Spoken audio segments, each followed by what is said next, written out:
começando mais uma edição do Hora Extra e neste programa você confere as seguintes notícias. A banalização do fenômeno do assédio moral no trabalho. Por melhores salários e oportunidades de qualificação, cresce o número de ex-domésticas na construção civil. E as recentes alterações da Lei Pelé, que regula o contrato de trabalho do atleta profissional, são abordadas no bloco de entrevistas.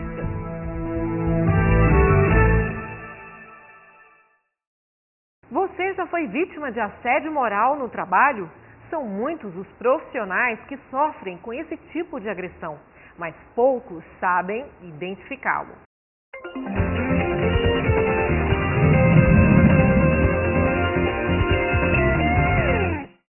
O assédio moral não é um fenômeno novo. Pode-se dizer que ele é tão antigo quanto o trabalho. A novidade reside na intensificação, gravidade, amplitude e banalização do fenômeno. Mas nunca se discutiu tanto o assunto. O assédio moral, além de comprometer a produtividade do trabalhador, desmoralizá-lo perante os colegas e forçá-lo a se demitir do emprego, também pode ser responsável pelo desencadeamento de doenças físicas ou psíquicas, que podem trazer consequências ainda mais sérias. Segundo a psicóloga Priscila Brito, supervisora de RH do SENAC, embora a prática do assédio moral seja comum, poucos conseguem identificá-lo. Ele é bem mais sutil. Antigamente, haviam aquelas prendas. Se a pessoa não cumpre uma meta, ela vai ser submetida a uma prenda, dançar no meio de outras pessoas, pagar flexões. Hoje em dia, não. Hoje em dia acontece de forma bem sutil. Muitas vezes em desagrado do chefe mesmo, ou do gestor, ou dos próprios colegas, né? De isolar essa pessoa, deixar ela, muitas vezes, fora do convívio social na empresa, não a chama para almoçar. Muitas vezes ele está subordinado a tarefas que estão aquém do seu conhecimento ou além, o que normalmente gera uma certa incompetência por parte dele, mas não é porque ele não sabe. Muitas vezes é porque ele não foi treinado para aquilo, não faz parte das atribuições dele, e um chefe, para menosprezá-lo ou para colocá-lo em uma situação ruim, acaba colocando tarefas que estão acima.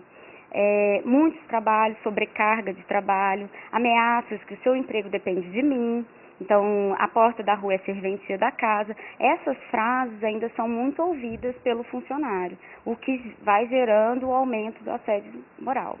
E o que as empresas podem fazer para prevenir esse tipo de prática?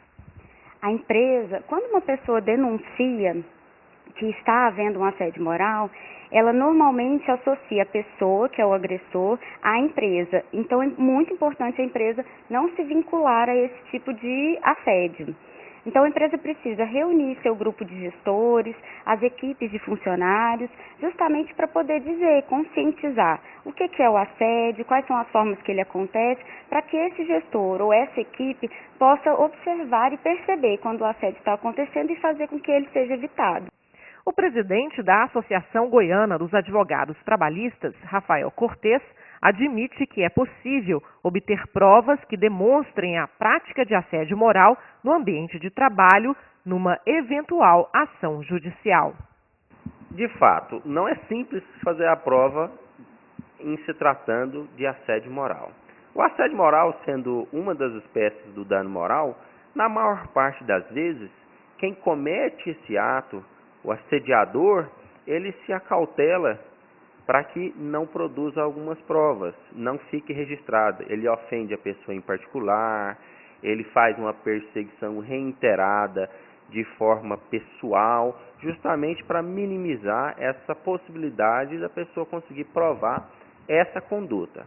Todavia, em que pese as circunstâncias, não é impossível e muitas vezes é até fácil de fazer essa prova em se tratando de assédio.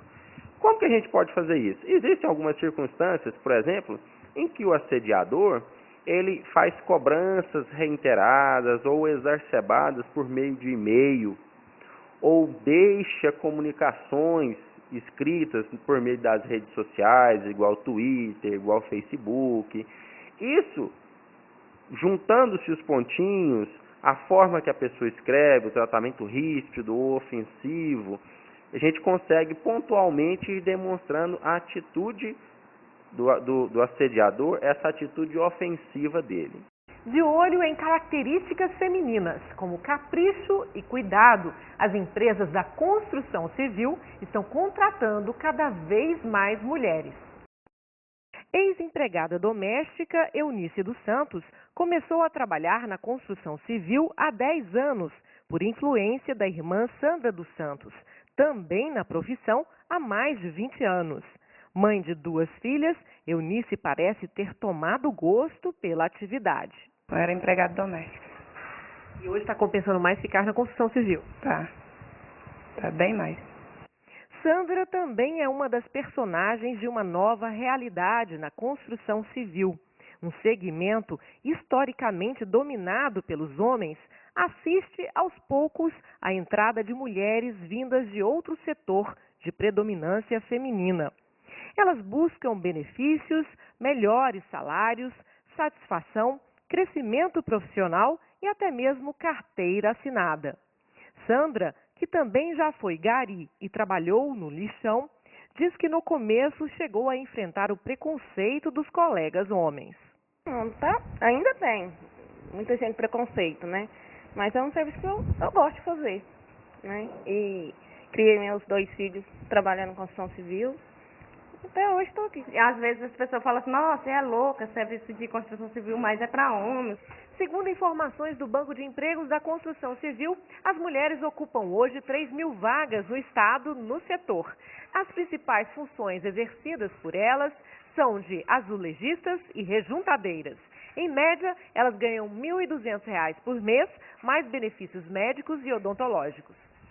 O presidente da Associação das Empresas do Mercado Imobiliário de Goiás, Ilésio Ferreira, diz que a ideia é atrair ainda mais mulheres para a construção civil. Nós entendemos que a mão de obra feminina ela é importante no trabalho final nosso, principalmente naquelas etapas onde entra um acabamento, a parte final de acabamento, a obra fina, que a mulher tem mais habilidade, tem mais cuidado, é um profissional mais assíduo, mais responsável. Então, é uma mão de obra que nos interessa muito. Por isso, nós temos preparado os canteiros de obra para recebê-las. O número de mulheres na construção civil ainda é pequeno. Esse número, então, tende a aumentar daqui para frente. Hoje a construção civil está com pleno emprego.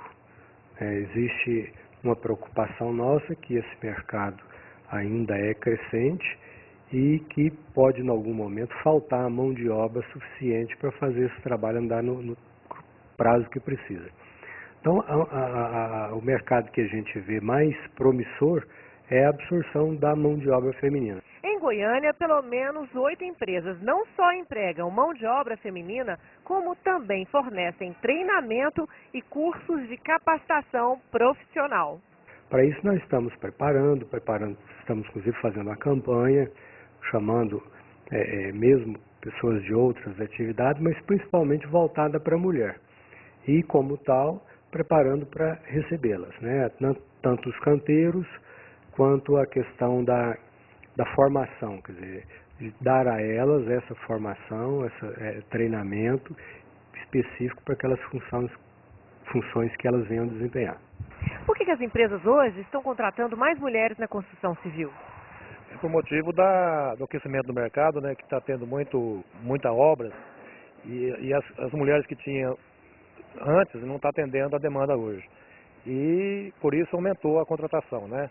A gente aumentou aí na média de uns 70% hoje das mulheres que tinha antes nas obras. E qual que é a característica principal da mulher nesse setor? É que o serviço delas principal é o rejunte de azulejo, limpeza de apartamento final, né?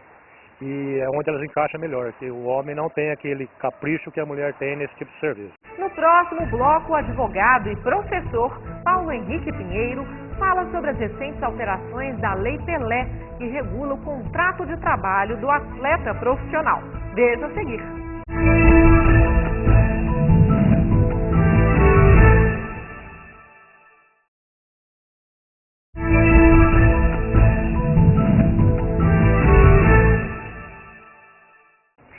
atletas profissionais durante décadas não receberam atenção do legislador trabalhista.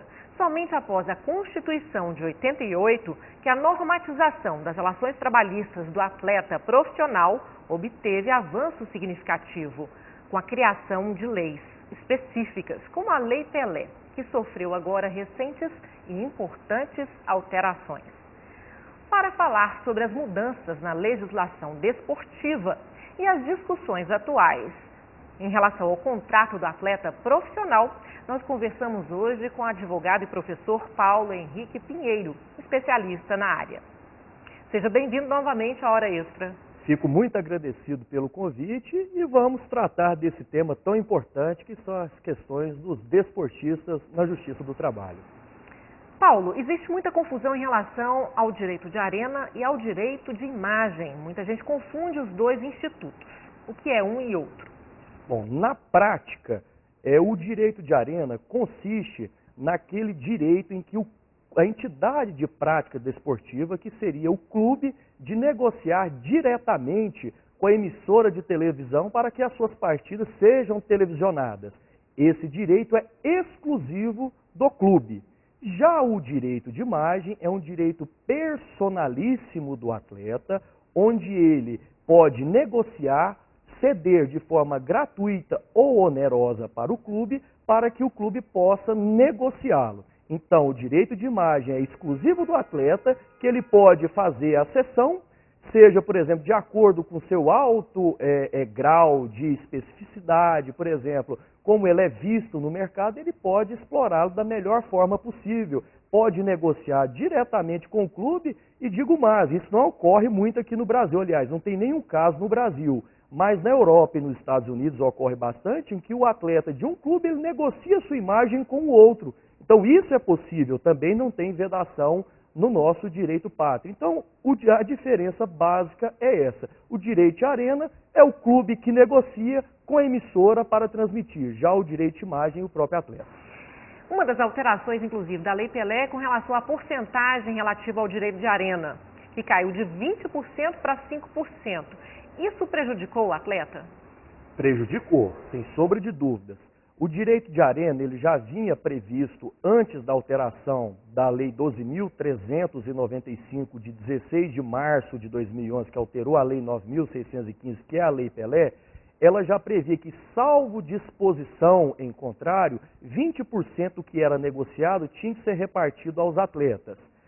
Antes dessa alteração, os sindicatos das categorias profissionais já faziam as negociações diretas mediante convenção ou acordo coletivo em que faziam essa redução para 5%.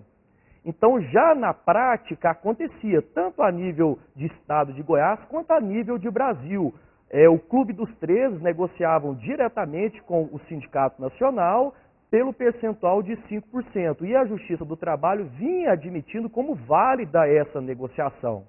Então, também tem uma situação que nós temos que colocar, é que os clubes de futebol têm uma força muito grande, entre aspas, nos bastidores.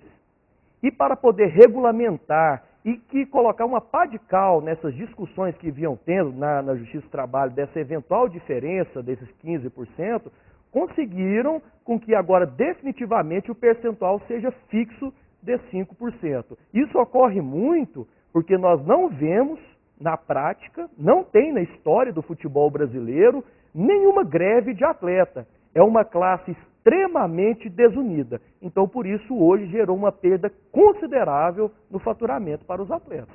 Em relação à natureza do direito de arena e direito de imagem, agora a lei prevê que eles têm natureza civil e não mais remuneratória, salarial. O que muda nesse caso? Outra perda considerável para os atletas. Antes dessa alteração, vamos colocar sempre esse ponto antes e depois, porque nós temos contratos que ainda estão em vigência anterior a essa lei de 2011. Por exemplo, todos os contratos que foram feitos antes de 16 de março de 2011 permanece a lei antiga, nesse ponto. Então, o que acontece? Essa questão do direito de arena era considerada como uma espécie de gratificação, e geraria apenas reflexo nas férias 13º e FGTS. ela tinha natureza salarial. Hoje, com a edição da nova lei, alterou o artigo 42, trata como natureza civil, ou seja, não vai repercutir em nenhuma outra parcela mais do trabalhador. A questão do direito de imagem, ela é bastante controvertida.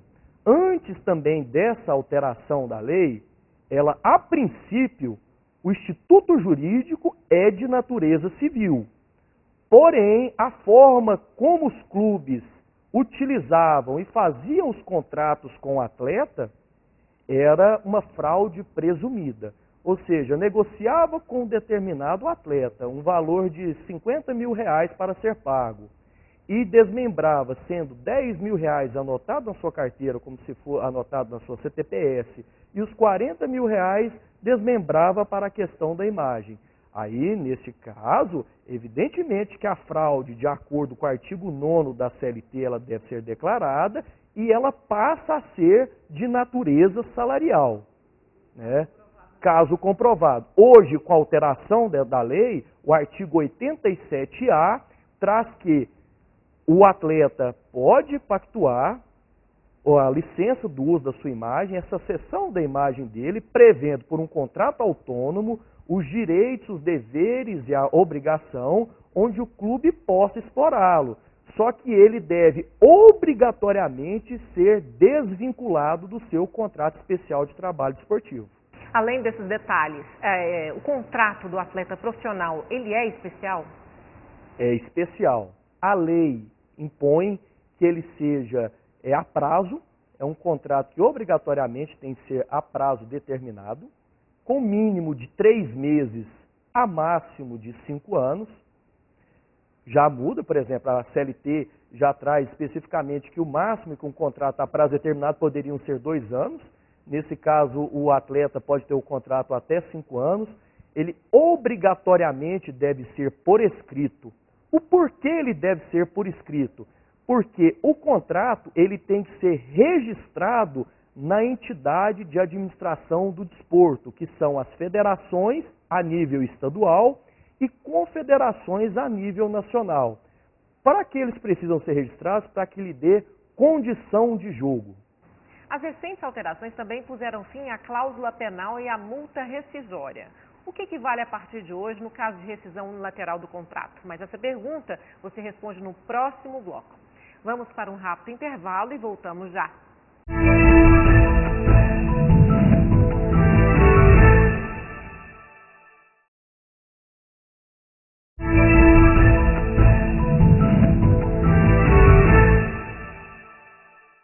Hora Extra está de volta. Hoje conversamos com o advogado e professor Paulo Henrique Pinheiro, que falam sobre as recentes alterações na Lei Pelé em relação ao contrato do atleta profissional. As alterações também puseram fim à cláusula penal e à multa rescisória. O que prevalece hoje em caso de rescisão do contrato por uma das partes?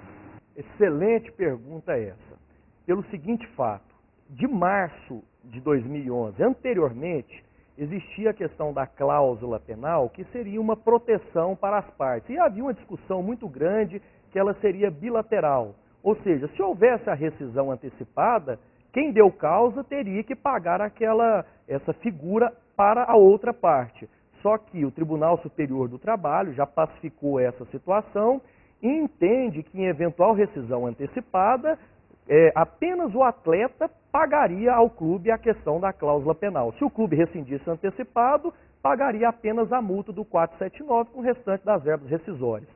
Atualmente, qualquer contrato especial de trabalho desportivo feito a partir de 16 de março prevê 2 figuras. A cláusula indenizatória desportiva, que pode ser fixada em até 2.000 vezes o valor da remuneração, em caso de rescisão para clube a nível nacional. Se for para transferência para o exterior, pode ser de forma ilimitada, que seria, se houvesse a rescisão, o atleta pagaria ao clube a cláusula indenizatória desportiva.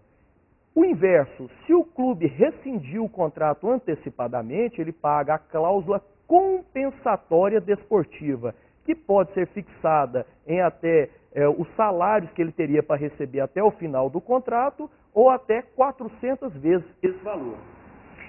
Essa cláusula indenizatória, ela não fere o direito de ir e vir, a liberdade que o atleta tem para trabalhar onde quiser? Como é que fica essa polêmica em torno disso, né? E já emendando o vínculo desportivo. Essa situação muito bem tratada também. Nós tivemos um caso recente em que o Tribunal Superior do Trabalho ainda enfrentou a questão de, através de liminar, no habeas corpus, que envolveu a questão do Oscar, a negociação que tinha entre o São Paulo e o Internacional. O ministro Guilherme Augusto Caputo Basso entendeu que essa necessidade do pagamento dessa cláusula penal, que era à época, ela feria essa liberdade de trabalho do jogador. Só que esse entendimento ainda não chegou a ser levado ao plenário do Tribunal Superior do Trabalho, porque foi feito um acordo naquele processo. E todos os clubes estão ansiosos para ver como será esse posicionamento. Porque se os ministros mantiverem esse posicionamento, os clubes de futebol ou as outras agremiações das outras práticas esportivas ficarão sem nenhuma segurança para qualquer tipo de negociação. Então, esse é o maior medo hoje para clube. Já para atleta é excelente, porque se o atleta, a partir do momento em que ele está vinculado ao clube e quiser ir para outro, em mantendo esse posicionamento, vai cair praticamente a questão do vínculo desportivo. Hoje eu posso jogar num clube e hoje eu falo, não, eu não quero mais, eu vou jogar noutra agremiação. Não pode. Eu penso que isso precisa ser tratado com calma, porque a questão dos desportistas profissionais é diferente de qualquer categoria profissional e precisa também os clubes ser um pouco resguardados. Precisa ser debatido um pouco mais essa matéria. Tá certo. Com relação à competência da Justiça do Trabalho, mesmo no caso de discussão de verbas de natureza civil, como o direito de arena e o direito de imagem, mantém-se a competência da Justiça do Trabalho? Sem sombra de dúvidas, até porque boa parte dos atletas, quando pleiteiam, sempre pretende o reconhecimento de algum tipo de fraude. Então, para que seja reconhecida a natureza salarial, do direito de imagem, ou também o recebimento do direito de arena, que queira ou não decorre do seu contrato de trabalho. Então, a Justiça do Trabalho, ela fica ainda como competente, de acordo com o artigo 114 da Constituição, para poder dirimir essa controvérsia. E qual seria a competência da Justiça Desportiva nesse caso? Bom, a Justiça Desportiva, ela tem previsão constitucional no seu artigo 217. Ela trata que a competência material dela é exclusiva para dirimir as questões referentes à competição e disciplina desportiva. Nada mais do que isso. Por exemplo, infrações de atletas, alguma agressão que é praticada, é esse o papel da Justiça Desportiva. Bem diferente da competência da Justiça do Trabalho, né? Sem sombra de dúvida. Por último, o bicho e as luvas, eles se mantêm, os jogadores continuam recebendo esse tipo de bônus? O bicho e as luvas são negociações particulares. O bicho hoje, ele vem sendo utilizado como um instrumento direto de negociação com o atleta para conseguir um determinado resultado. Mais do que nunca. Em regra, hoje, se pactua uma remuneração um pouco menor e o bicho por um determinado objetivo bem maior. Então, seja um objetivo por vitória, tem pactuação de bicho por empate, e digo mais, tem situações quando a competição é mata-mata, um jogo de ida e um jogo de volta, até por derrota, por determinado saldo de gol. Isso acontece na prática. Por exemplo, em Copa do Brasil, torneios de vôlei que são apenas um jogo de ida e um jogo de volta. E também quando um clube consegue determinado resultado, classificar para uma determinada competição, o ascenso, evitar o descenso também para uma outra situação. Acontece demais e tem natureza salarial o bicho. Já as luvas é a questão da capacidade técnica de cada jogador. A expressão luvas, ela decorre daquele provérbio popular que fala assim, nossa, ficou bom como uma luva, que se encaixa perfeitamente. Então é aquele atleta ou técnico em que o clube vai contratar para poder resolver o problema da sua agremiação. E como muitos têm um determinado valor de mercado, se pactua esse valor diferenciado. E ele também tem natureza salarial. Muito interessante as explicações e o assunto, né, que desperta interesse também de todo o Brasil, que é muito ligado ao futebol e todas as modalidades, né, de esporte hoje. É verdade, todas as modalidades como um todo.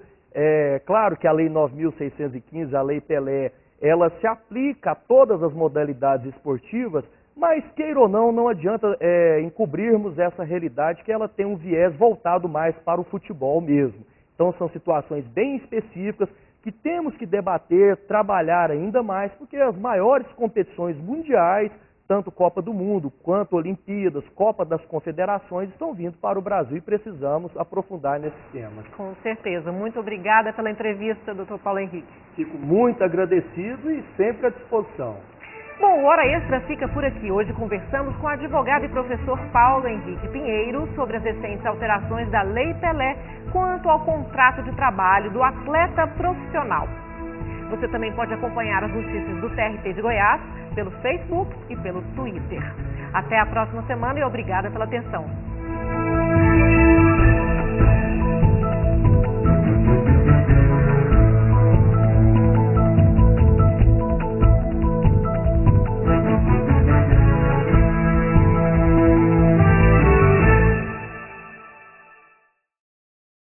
No programa Hora Extra desta semana, você confere as seguintes notícias. A banalização do fenômeno do assédio moral no trabalho. Por melhores salários e oportunidade de qualificação, cresce o número de ex-domésticas na construção civil. E as recentes alterações da Lei Pelé, que regula o contrato de trabalho do atleta profissional, são abordadas no bloco de entrevistas. Não perca!